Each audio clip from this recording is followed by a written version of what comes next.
becomes the GOAT? May 5th, 1981, Right. Game 1 of the NBA Finals, Boston Garden. The air thick with cigarette smoke and anticipation. And in 2.3 seconds of basketball glory, Larry Bird would create a moment so improbable, so physically impossible, that it made Red Auerbach, the cigar-smoking legend who'd orchestrated 16 championships with the Celtics, who watched Bill Russell make impossible blocks, who seen John Havlicek steal the ball, who witnessed every clutch moment in Celtics history, say something that he had never said before. That's the greatest play I've ever seen. Play? I have been very blessed and fortunate having coached some of the greatest that ever played the game. But if I had to start a team today, I've never said this before, the greatest player and the one guy I would take would be Larry Bird. What? Coming from Red, that wasn't just praise, it was gospel. Was But it? to understand this moment, you need to understand the man who made it, and you need to understand what was at stake that night in Boston. Just 1 year earlier, Larry Bird won Rookie of the Year after transforming a 29-win Celtics team to a 61-win juggernaut.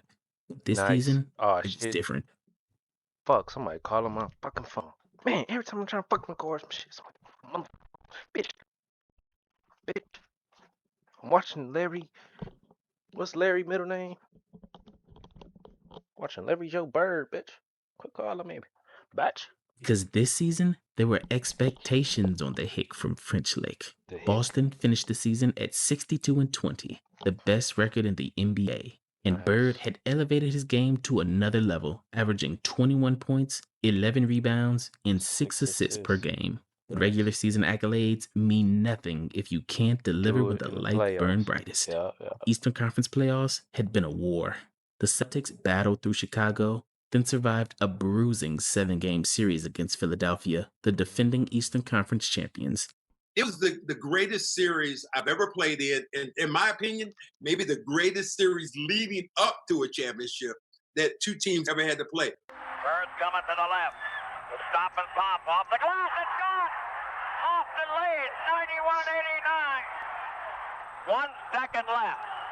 And the pass hits the top of the backboard. And it's over. They came from 3 or 1 down. By the way, Chad, once I finish every Michael Jordan game, we on every Larry Bird game. And they have won the Playoff series. game, not regular It's season. all over. It's all over. This place is on Just spreading the word around. In only his second year in the league, Larry Bird was learning that greatness demanded everything you had and then a little bit more.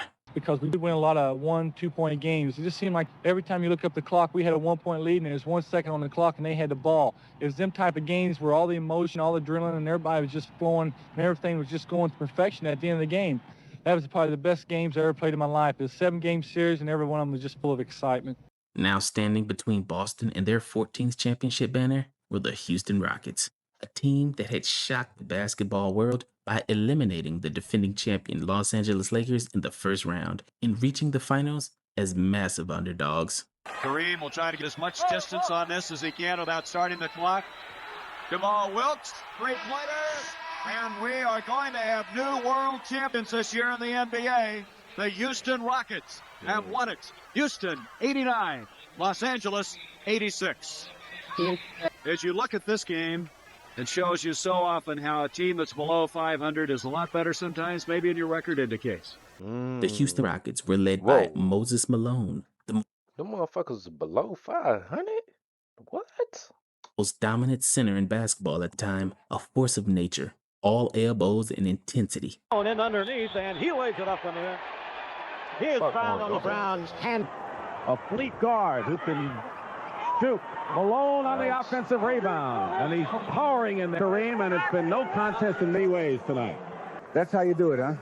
Moses was averaging nearly 30 points and 15 rebounds in the playoffs, and he Damn. made believers out of everyone who'd ridden Houston off. But basketball, as Larry Bird knew it, He averaged 30 and 15? We need to check out Moses. Shit. Them Shaq numbers. better than anyone, doesn't care about expectations. So Damn. game 1 was crucial. With Chat. home Hold court on, advantage, hold on. Boston I knew Moses was a fucking snagger. The 15 rebounds, I ain't surprised about. It's them damn 30 points. I ain't know Moses was getting buckets like that. to set the tone Damn. and show Houston they didn't belong on the same floor. But from the opening tip, Houston made it clear that this was not going to be easy for Boston. Houston came out swinging like they had nothing to lose, because they didn't. Dunleavy out to Robert Reed. Cedric Maxwell now has jumped out on him. Here's Billy Pulse. And that's exactly what Pulse has done the entire playoff series. Well, y'all got the hit shot a lot. Close to each other. With a let down. But they had to be for 8 years in Cleveland, his second year with Boston, and Billy Pulse again. Pulse has really been an unsung hero for this Houston team. Steal, Robert Reed. Reed, who led the team this year, set a record for Houston in steals, comes up with that one. The Rockets came out aggressive, physical, and determined to prove that they belonged on this stage. It wasn't pretty basketball. It was an all-out war. Rebound, Bird always working hard, as is Malone, and Daryl Garrettson is going to give ball to the Boston Celtics. I don't think there's two men that work any harder than Larry Bird and Moses Malone. Moses Malone was a force in the paint, grabbing everything that came near him. 8-2, Houston. Robert Harris misses. There's Moses Malone, who led the NBA in rebounding this year with 14.8. Moses Malone, he's had to work hard. Still can't get the ball to drop. Here he goes again, and he still can't. Malone pushes it in. The Celtics, meanwhile, struggled early. Larry Bird injured his right hand in the first half, and his shot wasn't falling. Parrish with a rebound. Off to Larry Bird. Oh, wait a minute. Bird really hit hard. Oh, he's all right. He just exasperated because he thought he was going to get the free throw. Well, Bird tries to go in for the dunk on this play. You'll see him take it out and hold it in one hand right there. He's going up for the dunk. Pulse times it beautifully. Goes right up, gets nothing but ball on the way up. You can see Larry's about a foot over the rim right there. Larry Bird looks like he hurt his hand a little bit on that play. But Larry Bird's genius was never about shooting. It was about impact, about finding ways to affect winning even when his offense wasn't clicking. To the regular season, trailing in the fourth quarter. Billy Pulse. Larry Bird brings it down. And Del Harris has said he's a real key to this team. He's been there before. Calvin Murphy. There's Pulse again. Harris, that may be offensive interference. No whistle. Here comes Archibald. Rebound, Larry Bird. Good ball. Larry Bird now with 4 points. 22-12. The teams went back and forth, with Moses Malone being unstoppable on the glass, finishing putbacks and drawing fouls. Boston Celtics at home have just been unbelievable this year. Rebound, Moses Malone, and they're only getting about one crack at it. They're leading. Level. He gets a pass to Dunleavy. Oh, what a follow by Moses Malone. Take that. Pass to Dunleavy. Oh, what a follow by Moses Malone. Take that. While Robert Reed and Calvin Murphy were hitting ridiculous shots. Ball jumping out on him. Calvin Murphy with 10 seconds on the shot clock. Beautiful play by Calvin Murphy. 5 seconds on the shot clock. 3, 2. Reed with 1. He just got it underway and hit it. Robert Reed, a little pressure. I'm telling you, though, that's what happens when the team has things going for them. Shots like that start going in the basket. Larry Bird showed flashes of what made him special. Has been averaging 16.7. Bird again. Bird now starting to come alive. Archibald. This is second year, man. Rebound, Robert Reed. Coming up with it is Larry Bird. Look at him work. Command Tar. By halftime, the game was up for grabs. 2 seconds left in this first half. Archibald to Bird. And that's the way our first half is going to come to a close. In the third quarter, the Garden was electric with nervous energy. One scribe here said this might be the biggest mismatch in 22 years. Hey, somebody forgot to tell Houston. No, you find that the teams that get into the playoffs, when they get there, they have beaten some good teams and they're good ball clubs. Because I think the reason someone would say that is that Boston has beaten Houston 13 straight times. But that has nothing to do with it now. This is a playoff game, and both teams are starting square one. Because you didn't get to this point playing bad basketball. That's a But fact. as the fourth quarter began, the Celtics needed separation. but they needed someone to make a play that would break Houston's spirit. Just enough so the pass could be there. Bird with 10 points. Henderson alone. Oh, Roby made sure he didn't go up, and we have some angry people, in particular Moses alone. Roby almost gave him a bear hug on that play. Well, Roby. So they had Moses before Hakeem got drafted. Am I right, Chet? They had Moses before Hakeem got drafted.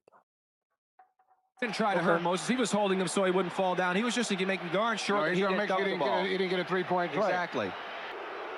Here you'll see Moses battling with Roby inside. Now you see how he sneaks in there to get close to that basket. There's Roby, got him hooked already. Moses knocks him off. Now he goes up, gets the rebound. Roby now gets something here. He knows he's dead, so now he reaches over him. Now see, he just holds on to him. He's just holding him. He doesn't want him to fall down. It was a hard foul. It was a hard foul, but he wasn't trying to intentionally hurt Moses on the play. And at the 6-minute and 42-second mark of the fourth quarter, it was a one-possession game. Larry Bird spotted up for a jumper, his classic form, the kind of shot he'd made 10,000 times. He let it fly. And in that split second, everything changed. Because as the ball left his fingertips, Bird knew it was off. And this is the part that people don't understand about great players. Most players would land, watch, and hope that they're wrong. Maybe a teammate tips it in. Maybe you get lucky and it bounces in. Larry Bird didn't wait to find out. While the ball was still in flight, before it even reached its apex, Bird sprinted towards the baseline like a building was on fire. Remember, Bird wasn't known for his athleticism.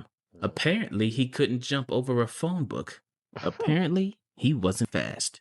But apparently, with Larry Bird's basketball intelligence, court awareness, and anticipation, Bird operated in a different dimension than everyone else. While 9 other players stood and watched, Bird had already moved 3 steps ahead.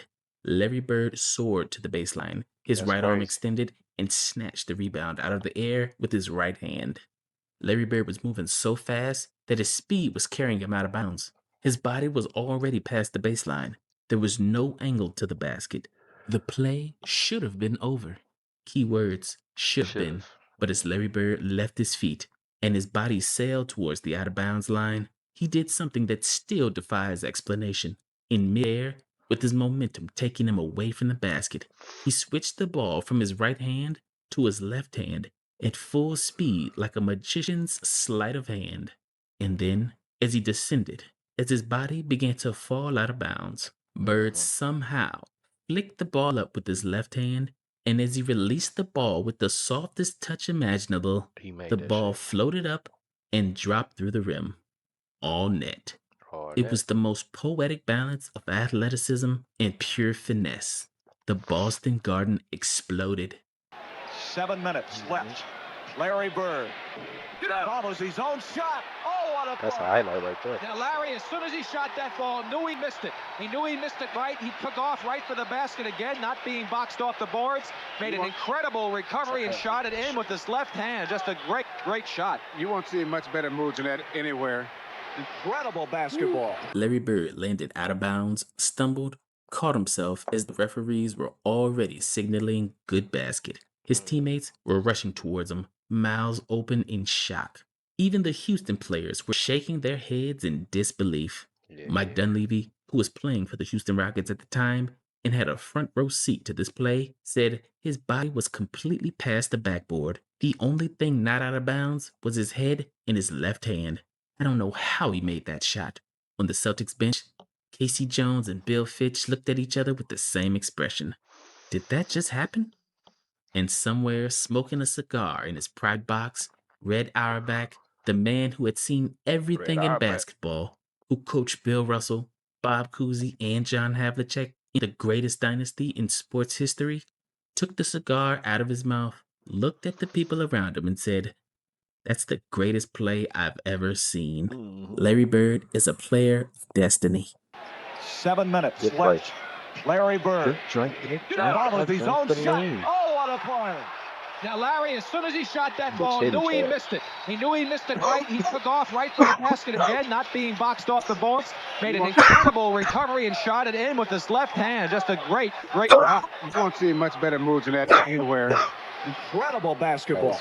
That single play became the turning point. You could feel the energy shift in the Boston Garden. Basketball, who coached Bill Russell, Bob Cousy, and John Havlicek in the greatest dynasty in sports history, took the cigar out of his mouth, looked at the people around him, and said, "That's the greatest play I've ever seen." Larry Bird is a player of destiny. 7 minutes left. Larry Bird follows his own shot. Oh, what a play! Now Larry, as soon as he shot that ball, he knew he missed it. He knew he missed it right. He took off right to the basket again, not being boxed off the boards. Made an incredible recovery and shot it in with his left hand. Just a great shot. You don't see much better moves than that anywhere. Incredible basketball. That single play became the turning point. You could feel the energy shift in the Boston Garden. The Rockets, who'd been scrapping and fighting, believing that they could shock the world again, suddenly seemed smaller. Billy Pulse. Austin now with a chance to take the lead. Maxwell on the move. Curry, and the Celtics have the lead by 1. The Celtics, who had been tight and uncertain, suddenly played with the confidence of a champion. With that foul, now has 5. Larry Bird. Always drink the water. Boston Celtics take the lead. 92-91. Larry Bird now was 16, and he always gets those points down the stretch. Real by another one. Not a good shot. Bird again. Maxwell by himself. And what happened on that play is that Maxwell took off and retook that bad shot. The Houston guards made a mistake. The weak side guard should have been noticing the floor balance and taken off to get back on Maxwell. They never did it. Boston's run off 8 points. They now have a 5-point lead over the Rockets, and they seem to be in control. Bird finished the game with 18 points, I don't drink lean, chat. I'm just bullshitting. 21 rebounds, and 6 assists. That's the only thing A I do. typical stat line that didn't quite capture his dominance. But everyone who watched the game knew that this was Larry Bird's game. This was Larry Bird's moment. Larry Bird trying to shake Willoughby. 7 seconds on the shot clock. Parrish with 5. Larry Bird with a rebound. Oh, is it physical? Bird again. Yeah, that's tough. That was the key play of the game I don't right even see there. Jokic doing Boston shit would go like on that to all win the Game time. 1, 98-95. With that play, Bird's impossible, physics-defying two-point basket proved to be the margin of victory. Because Houston knows, and they probably will feel that they could have won this basketball game as well they could have if they had not let the Celtics get all those offensive rebounds. No penalty situation. There's the end of the game. Celtics have won it, 98-95. The Miller Highlight Most Valuable Player Award will go to Larry Bird. Bird coming up with 18 points, 21 rebounds in this game. So the Miller $1,000 donation will be made to the Special Olympics on behalf of Larry Bird. But why did Hey, because the nigga from the hood or something, I pay attention to every fucking car that ride past. does that one play matter so much to Larry Bird's legacy? Because it encapsulated everything that made Bird transcendent. The anticipation, knowing his shot was off before anyone else did. The relentlessness, refusing to give up on a play when 99% of players would have. The creativity, inventing a solution in midair that nobody had ever considered. Yeah, that The was hard as fuck. execution, pulling off something impossibly difficult under the And they brightest won. lights. That play, more than any statistic or accolade, revealed Larry Bird's basketball genius. It was the only play in Game 1 that people remembered. That one impossible, improbable, shouldn't have happened sequence seemed to capture everything that Larry Bird was about. Michael Jordan has his shot over Elo. He looks, he gives to Jordan. Jordan to the circle, puts the shot in the air. Good! The game's Should've left over, Ron Harper and on the him. Bulls have I don't won. know why you Magic thought Elo was Johnson going has his shot over Kevin McHale. to Ron Harper on him. Shot at 12. Good! 2 seconds left. The That Lakers hook take is the crazy. lead on Magic Johnson's running sky hook. LeBron James has his block on Iguodala. I'm tired. I'm not gonna lie. As a Steph Curry fan, this just pisses me off every time I come across this shit. I mean, dude, y'all was winning. I literally thought the Warriors won this shit. I'm like, yeah. I'm celebrating. Yeah, we about to. Yeah, they gonna do it. Yeah, they doing it. They killing it. On Iguodala. Iguodala to Curry, back to Iguodala, up for the layup. What my James? Yep. Oh my! I'll never forget this shit. I remember watching this shit, bro. Chat. I know exactly where the fuck I was at. I was in the living room at my mom's crib. I just got off of 2K16 just to watch this shit. And Larry Bird has the right to left hand mid-air switch, put back layup off his own miss in. I think I was like 15 doing that. I was 14. I wasn't 15 yet. I was 14. Game when Brian was playing. 1 of the 1981 NBA Finals. 7 minutes. Damn, 10 years old. Larry Bird follows his own shot. Oh, what a play! I'm getting old, As soon as he shot that ball, knew he missed it. He knew he missed it right. He took off right for the basket again, not being boxed off the boards. Made an incredible recovery and shot in with his left hand. Just a great, great shot. You won't see much better moves than that anywhere. That's fucking scary, bro. Basketball. Over the years, that play has taken on mythological proportions, but the actual footage is so wild, I'm getting old.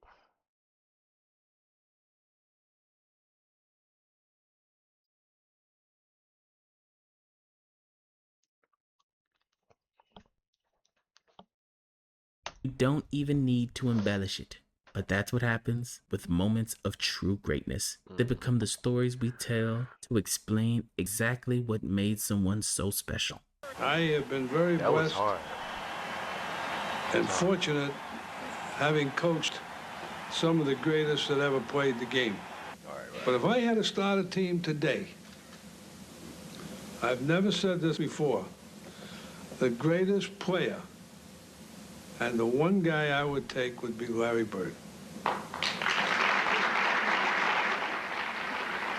Larry Bird, a small forward, grabs 21 rebounds in Game 1 of the 1981 NBA Finals versus Moses Malone, the most dominant rebounding center of a generation. Yeah, that's crazy. 21 against Bird with a rebound. Oh, is it physical? Bird again. That's the key play of the game right there. The Boston Celtics won it 98-95. The Miller Highlight Most Valuable Player Award will go to Larry Bird. Bird coming up with 18 points, 21 rebounds in this game. Now you might think this was a fluke. However, just 2 days later, Larry Bird comes out in Game 2 and does it again. Grabs another 21 rebounds on top of 19 points and 5 steals. And somewhere in the middle of all that, pulls off a sequence so special that it was almost better than his left-handed putback layup in Game 1 that Red Auerbach called the greatest play he'd ever seen. 47-41, very good point. Henderson broke it up. There's Bird again. Larry Bird with a steal. Henderson back to Bird. Beautiful. That's tough. I can't wait to watch this finals. Oh, that shit is good. They've seen so many great plays, but they still appreciate number 33. Larry Bird was 10th in the NBA. Fuck. I got a tight schedule. Fuck. Because I know by the time I ask y'all, do y'all want to see these fucking... Y'all want to see another Larry Bird playoff game while we watching MJ sneak one in type shit? But I'm like... I could sneak one in for y'all niggas next week. If y'all want to watch a Bird game. I forgot where we at. But I'm just going to fucking... Whether he win or lose, I'll just go watch the next one in order. Shit, we in 81 though. We watched the first season of Bird already. And college. We ain't watch all college, but most of that shit. And for you bitch ass niggas that be saying I talk too much, I don't give a fuck. Y'all really gotta understand. I do not care if you think I talk too much. I don't. I really don't. Thank you. Thank you for watching though. Appreciate you, man. Appreciate everybody that's here. You know. And steals. He came up with a steal, and you saw how he completed the play. He comes up with an unbelievable play each game. I don't know if you saw game 1, but it was one of the best in the history of this game. The highlight ends in a reverse layup, but the story begins with a steal. May 7th, 1981, the Boston Garden. And Larry Bird is about to remind everyone that genius doesn't always look the way you expect. Well, Houston will have to control the backboards. They will have to out-rebound the Celtics because the Celtics want to run. And the only way you stop a team from running is control the boards. That means you got to control so that they don't get second and third shots, but on the offensive boards that they get no clear rebounds so they can get that first pass out to get the fast break started. Boston Celtics, Robert Parrish, trying to hit his third in a row. There's Bird inside. The basket by Larry Bird. He's had possession in the entire series inside. Well, he's stuck inside. And one thing about this Prime Larry Bird channel, I haven't seen nobody go this hard for a damn player. I ain't seen no channel go this hard for Kobe. I ain't seen no channel go this hard for Mike. I think I might be the hardest channel that go hard for Mike. Pause. I go hard for my nigga Larry Bird too. I go hard for both of them. It's Mike 1A, Bird 1B for me. But shit, if they in my top two, I don't got nobody over these niggas. Nobody. You gotta think about it. Bird not no lil nigga. Bird is 6'10". He ain't no fucking what? Robert Reed that time had the beautiful position, and he's really been something on the boards. I have to say that he's really surprised and impressed me with his rebounding this whole season. I think tempo is probably important to both ball clubs. Houston would like to stay in a half-court game a little bit more than most clubs, and we'd like to run a little bit more than most clubs. But often the team that wins is a team that can do well with their weaknesses, not necessarily their strengths. Against Archibald, rebound. There's Bird again. He had 21 rebounds in the first game. On to Archibald. Archibald can penetrate. And that was a great play. Malone intimidated by Parrish with the air ball. Here's Bird to Robert Parrish. Parrish with a mismatch. And that's 8 straight points that Boston has run off as Houston calls a timeout. Larry Bird already with 5 rebounds in this game. Well, I think my job in this series is just go out and play my game, play my typical game, get some assists, really hit the boards well, and score not a lot of points, but enough to keep our team going. Because I know when we go down in the final minutes of the game, they're going to bring the ball to me no matter if we're up or down. I know I got a talent that a lot of people don't have, and I just try to go out and do my best for the fans. Larry Bird, Calvin Garrett stands towering. Bird with the move. Larry Bird with 6 points. 4 seconds. 3-pointer by Ford. Bird follows. Bird and Roby were there. I don't know who they're going to give it to, but it will count. Both men were up. Follow tipping on that play. The basket will count. It's a 4-point lead after the first 12 minutes of play. They go to the board real well. You know, they get out and run. We got to stop their running game. We got to play tough defense, and we got to be tough man when we got to play against the Boston Celtics. Midway through the second quarter, as Houston tries to set up a play, nothing fancy, just a safe pass in the post to calm things down. Bird reads it immediately. I know my cough annoying. Yeah. I ain't fucking pissed He steps in, takes the ball clean, and as Bird starts the fast break, he flicks the ball behind his back to Gerald Henderson with no hesitation. The Garden is already going crazy because that pass alone is highlight reel material. Behind the back in transition, threaded between 2 defenders, dropped perfectly in Henderson's hands. Bird keeps running, circles back into the play, gets the ball back, and slides under the rim for the reverse finish with the left hand. Gets the ball back and slides under the rim for the reverse finish with the left hand. Gets the ball back and slides under the rim for the reverse finish with the left hand. This nigga Bird, look, I ain't gonna lie, this nigga moving like Michael Jordan. No, what? He gliding.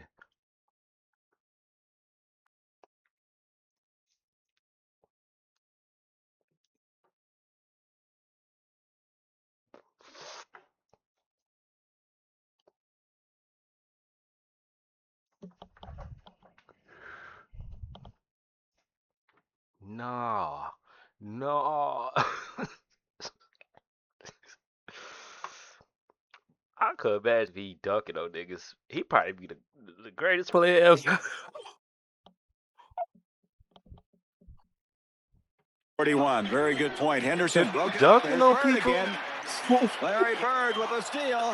Henderson back to Bird. God, greatest player ever. Look at the crowd.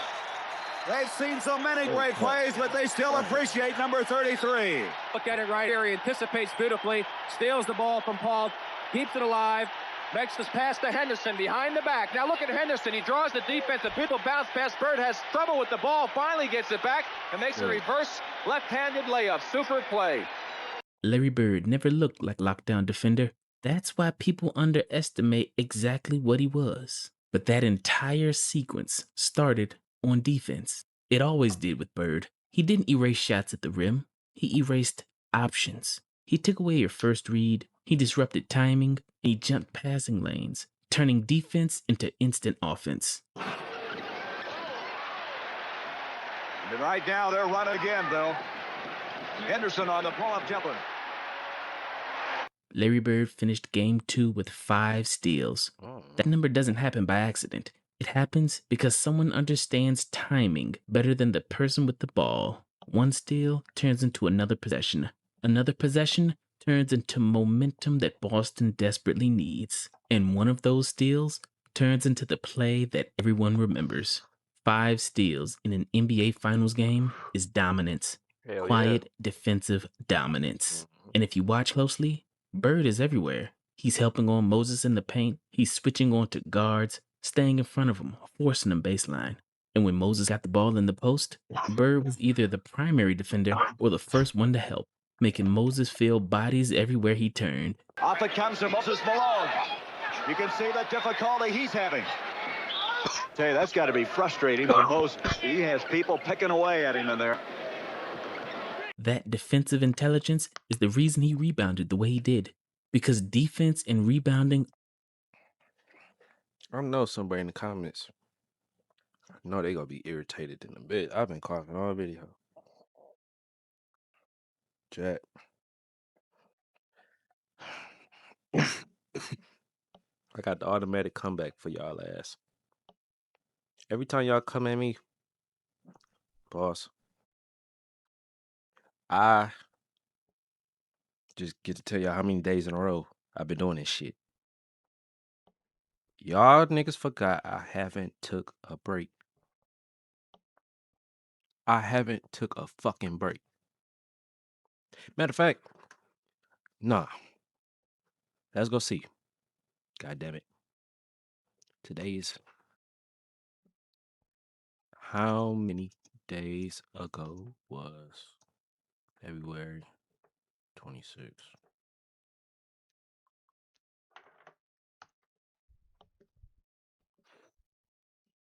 Uh, 175 days ago.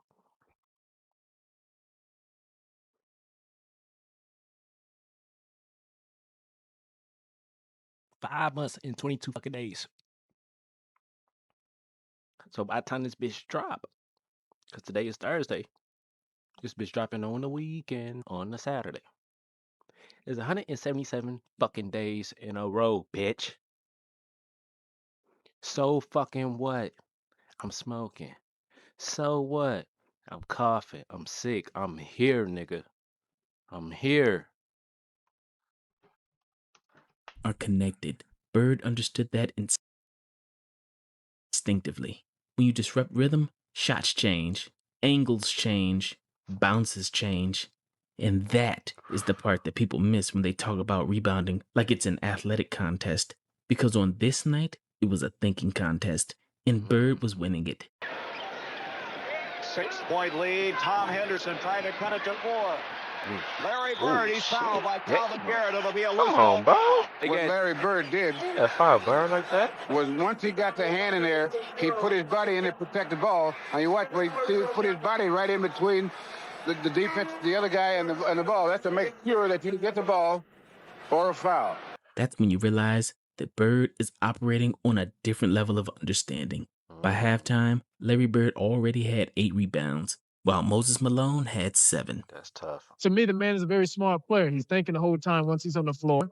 He's not very fast, so he has to use his mind and try and outthink you. 4. Bird. Well, why not? Take that. It can be very frustrating because you can do a good defensive job on Larry for maybe 75, 80, 90% of the game even. And yet every time you make a mistake, every time you fail to concentrate and let up, Larry will find a way to hurt you. Maybe with rebounding, maybe with passing, maybe a steal, it may be a hoop, maybe a drive, maybe a dish off. But he'll find a way to hurt you. Good defense by the Celtics that time, too. They didn't let somebody get open.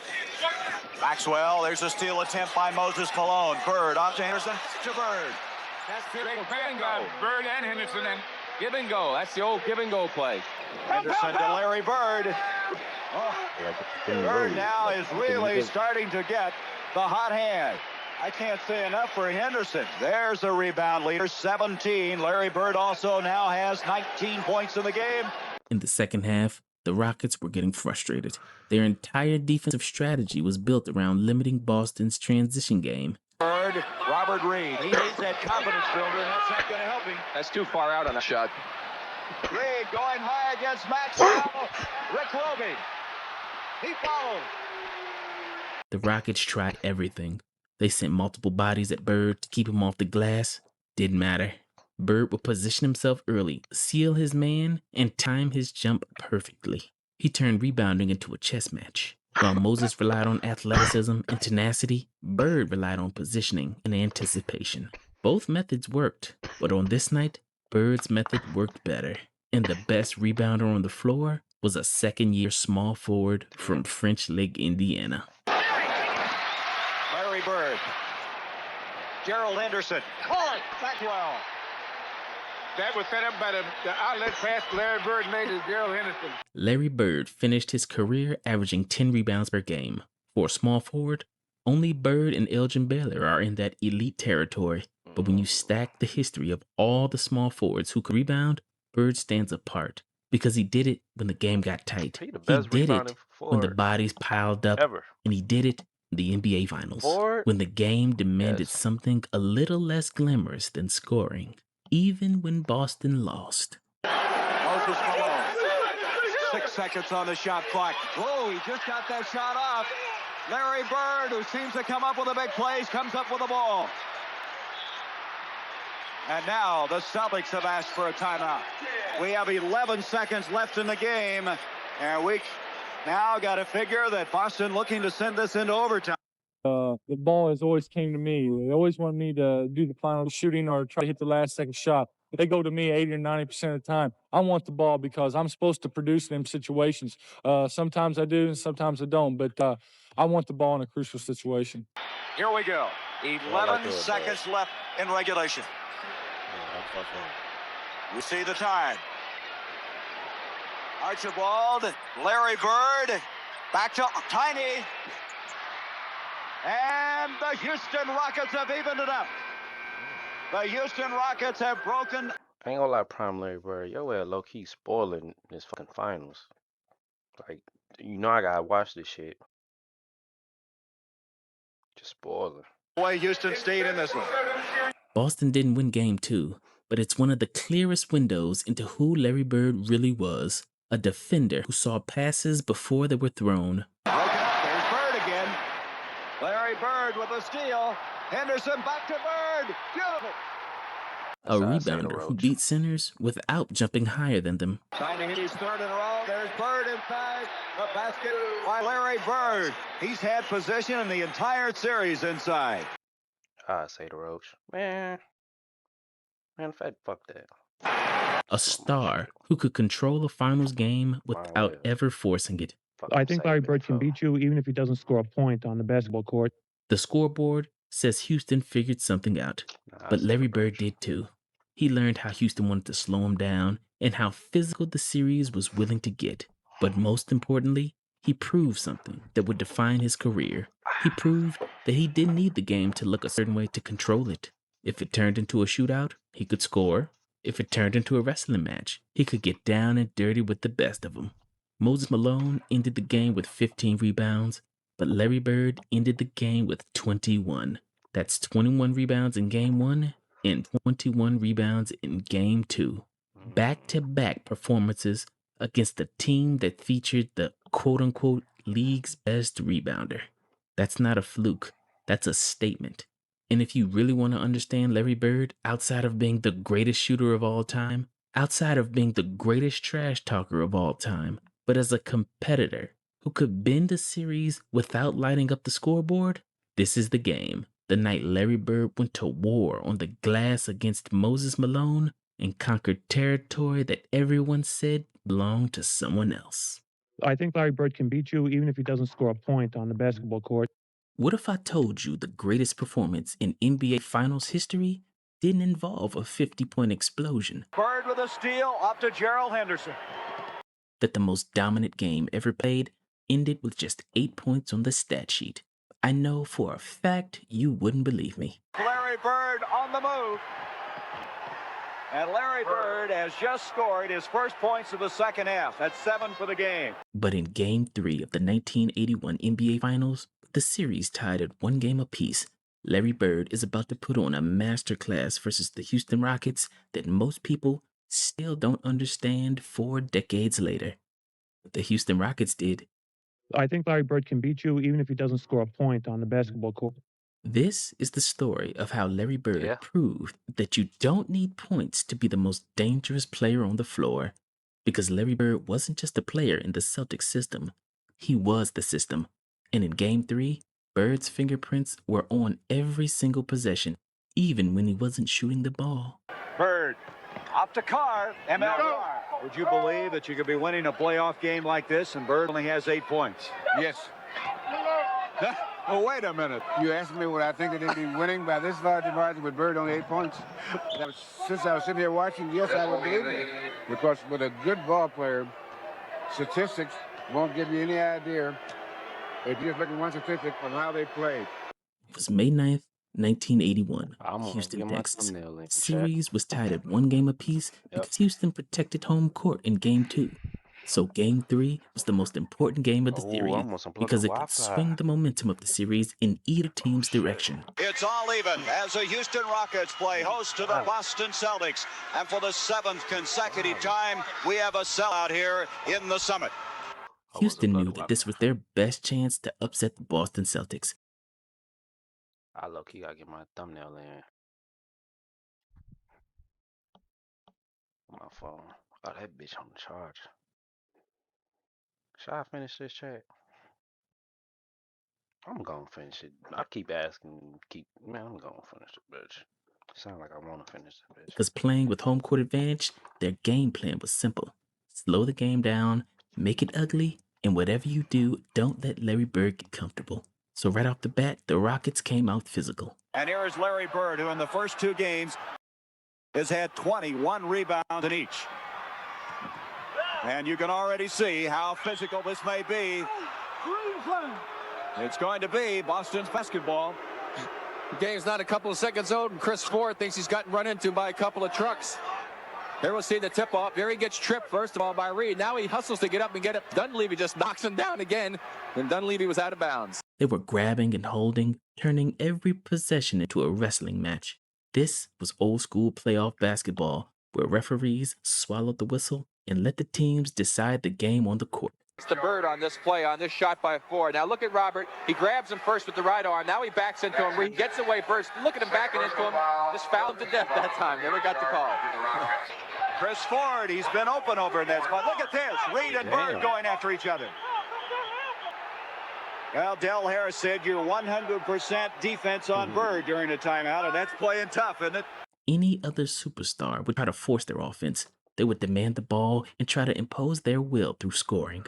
But Bird saw something else entirely. He saw 10 guys on court and understood that basketball isn't necessarily about what you do when the ball's in your hands, but it's about what happens because you're on the floor, being such a gravitational force on the court that you make your other 4 teammates better because the defense is so worried about you. A little disappointed with that, as Ford thought that was a three-point play, and it is now. Earlstrom indicates it is a three-point. 8 seconds on the shot clock. Nice pass to Maxwell. Larry Bird, who had 9 assists in the first game. Here's Bird. Reed back in after Calvin Garrett did a good job, but Chris Ford has really played well. He has 12 points all from the field. By halftime, Bird had 5 points, 10 rebounds, and 5 assists. So the people who look at the points column in the box score probably thought Larry Bird was having an off night.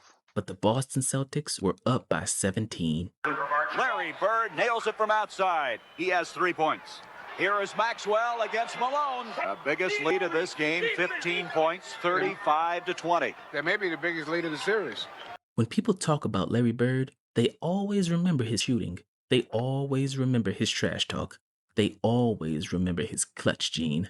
But for some reason, nobody wants to talk about his defense. But if you actually look at the game, Larry Bird's defensive instincts were borderline supernatural. Trying to follow, Willoughby tips it off to Robert Reed, blocked by Larry Bird.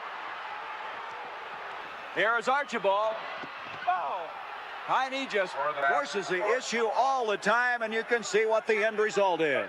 Back it comes to Calvin Murphy, 2-on-1. Malone can't handle it. A good fake by Larry Bird defensively. And you have to do that sometimes defensively. You can't wait and let the offense dictate what's going to happen. He made a fake at Murphy and then stepped back in the lane. And just enough to blur the vision of Moses Malone. Chris Ford on him, broken up.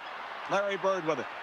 Now in the last game, Houston had only 10 turnovers. Already in this game, they have a total of 8. And there is Maxwell. Larry Bird ended Game 3 with 5 steals. That's 5 steals in Game 2 and 5 steals in Game 3. In the NBA Finals, where Houston was deliberately trying to play slow and methodical. But here's what the stat sheet doesn't tell you. Bird wasn't just getting steals on lazy passes. He was literally reading the Rockets' offense before they ran it. He was in the passing lanes that shouldn't even exist. He was turning Houston's half-court sets into the Celtics' fast break offense before the Rockets even knew what happened. Shot on track again, where he had 27 points in the first game. Broken up, Bird with it. Another rebound for Bird. Here's Henderson. Rick Roby, it's 12 points now, the lead for Boston. In the first half, Bird is playing off his man, reading the entry pass. The second the ball leaves the guard's hands, Bird is already moving. At this point, it's not even a gamble. Bird comes up with another steal, finished by an easy layup on the other end. A stability factor on this basketball team, intended for Balzer. Larry Bird coming up with a steal. Up to Tiny. Cedric Maxwell. In the second half, same thing. Houston tries to swing the ball around the perimeter, looking for an opening. Bird jumps the passing lane, takes it himself, and suddenly the Celtics are running in transition before Houston can even get back on defense. Henderson, there was Bird. He was waiting on it. Archibald, super pass by Larry Bird. That's the only kind of pass you can make it under condition, because Archibald did not have the step on the defensive man, so that they couldn't throw the lob pass. So they had to bounce pass with a good backspin, so it comes up just so you can handle it easily. That's the biggest lead of the game for Boston. Is it luck?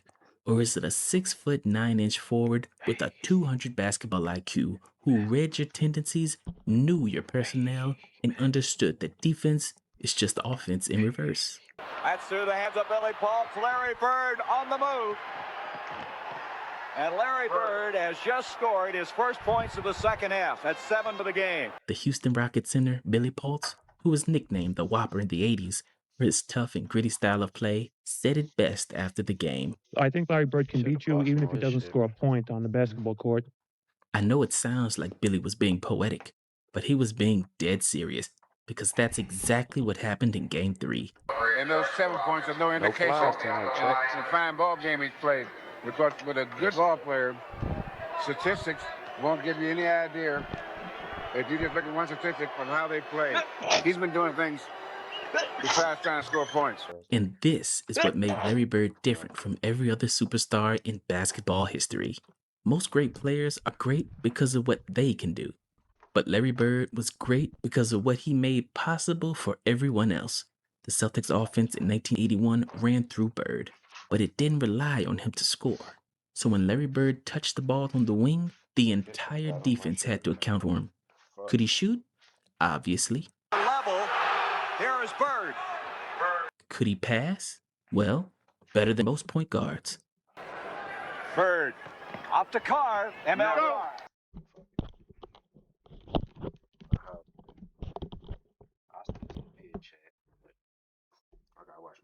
Could he drive?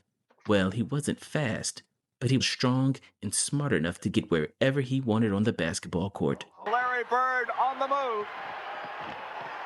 So what does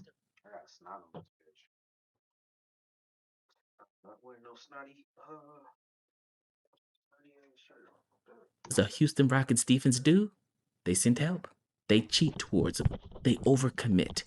And the moment they do, Bird sees it. All right, I hear. I'm finna wash my hands. I'm gonna let this bitch play though. The ball is already out of his hands. Cedric Maxwell is cutting back door for a layup. Was the number he had in game 2.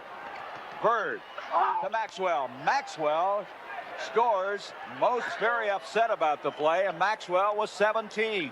Chris Ford is open for a jump shot on the wing. That's the second one. Here is Ford. Three-pointer again. Ford with 2 from out there. Robert Parrish has a mismatch in the post because his defender rotated to Bird. Larry Bird to Parrish. And Parrish now has really come roaring out of there. This is the game within the game. This is why Bird had 5 assists at halftime while barely taking any shots. He was the conductor. Every touch was creating an advantage somewhere else on the floor. Boston's offense in Game 3 looked effortless because Bird made it look effortless. The ball moved, guys were open, and the Celtics were getting great looks possession after possession because Bird's mere presence. Also, Larry Bird had 10 rebounds in that first half to go along with 5 assists, but he had only 5 points. Here's Tom Janovich. Bird with a steal up to Gerald Henderson. Then gets a free throw line. That's through the hands of Billy Paul. Larry Bird on the move.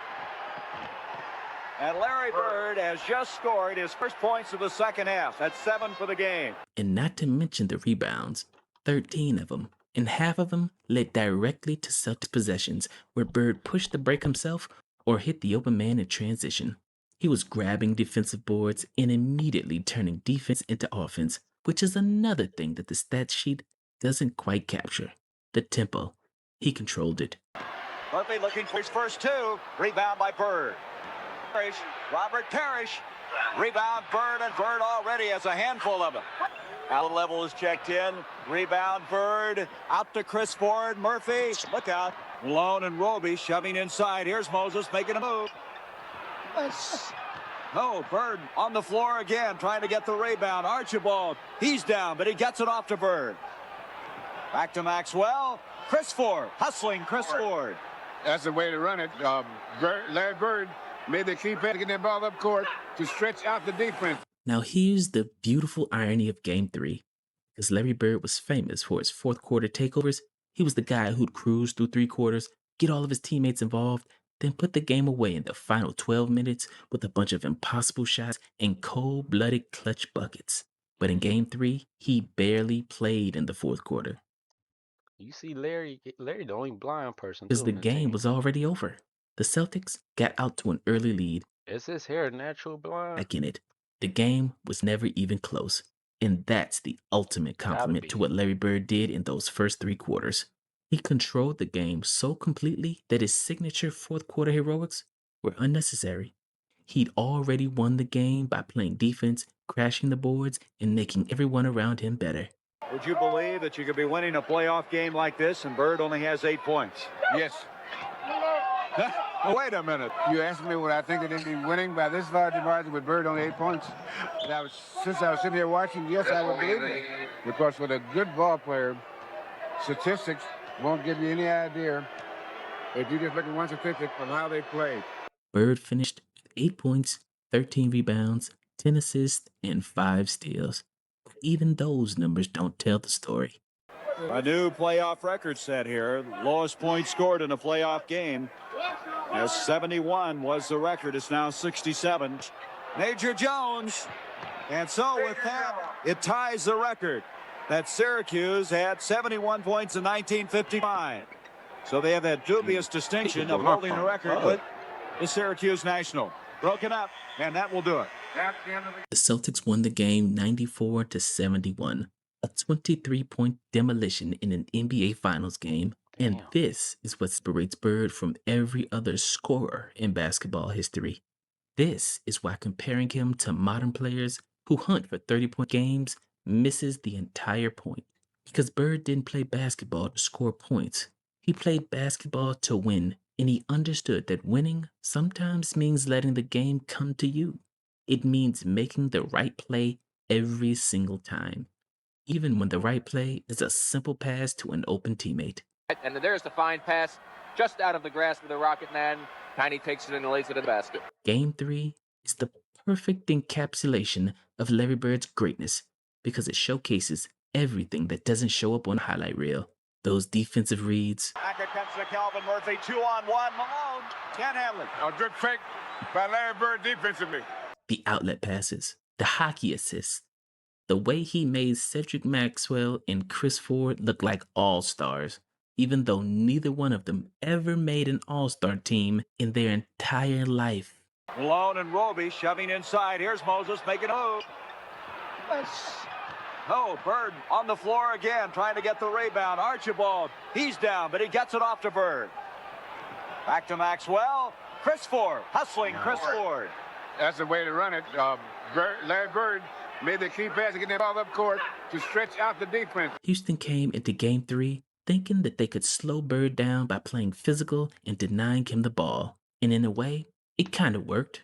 He only scored 8 points, but he still destroyed them. He still controlled every single aspect of the game. He still made it impossible for Houston to execute their offense or get into any kind of rhythm.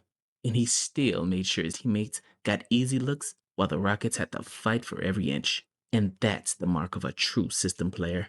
Except Bird wasn't playing in the system. He was the system. The offense ran through him, the defense keyed on him, and every possession was shaped by what he might do next. Would you believe that you could be winning a playoff game like this and Bird only has 8 points? Yes. Oh, wait a minute. You asked me what I think they'd be winning by this large margin with Bird only 8 points. And since I was sitting here watching, yes, I would believe it. Because with a good ball player, statistics won't give you any idea if you just look at one statistic on how they played. Game 3 would largely be forgotten by history because 8 points in a blowout win doesn't make for great television. But if you understand basketball, and I mean really understand it, then Game 3 is the most impressive performance of the entire series because Bird did everything. He defended at an elite level, he controlled the boards, he facilitated the offense, he set the tempo, he made his teammates better, and he did it all so smoothly that he made it look easy. Because Larry Bird's greatness wasn't always loud or flashy, but it was always there, lurking beneath the surface, bending the game to his will in ways that only the smartest basketball minds could appreciate. I think Larry Bird can beat you even if he doesn't score a point on the basketball court. Billy Pultz was right. Larry Bird could beat you without scoring a point. And in Game 3 of the 1981 NBA Finals, he came pretty damn close to proving it. Man, that was a great fucking video. Chat, if you agree, hit that thumbs up. Hype this motherfucking video. That was a good video. And let me know what's your thoughts on this video, bro. Hey, I know I was coughing a lot when I was smoking, but it is what it is. It's like 177 days in a row. So it be like that sometimes. If you don't like what I said, I don't care. I'll catch you guys and girls in the next one. Peace.